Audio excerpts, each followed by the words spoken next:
In today's guide, I am going to show you exactly how to fix Steam Error Code 5 and solve the frustrating issue of Steam Link audio not working, so you can get back to your gaming sessions without any further interruptions.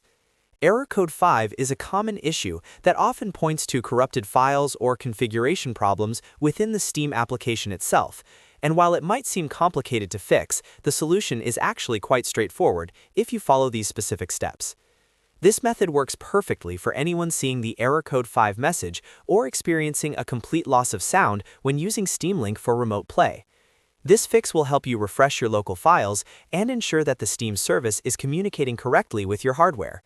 If this video helps you solve your problem today, make sure to hit that like and subscribe button to stay updated with more helpful tech tutorials just like this one. Alright, let's get started with the repair process. First, ensure you have your PC powered on and your Steam client open. You will want to look at the very top left corner of the Steam interface, where you will see the word Steam.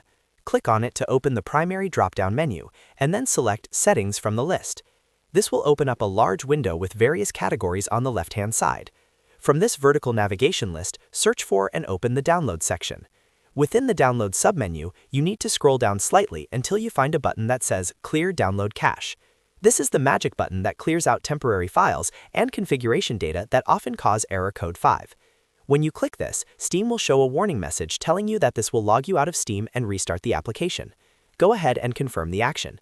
Once the process is triggered, Steam will take a moment to flush those local files and the application will close down entirely. After it has finished clearing the data, go ahead and manually restart Steam if it doesn't open on its own.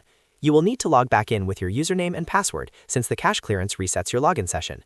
Once you are back in, your Steam client should be refreshed, the Error Code 5 should be resolved, and your audio routing for Steam Link should be functioning normally again. And that is it. You have successfully fixed the error and optimized your Steam setup in just a few minutes.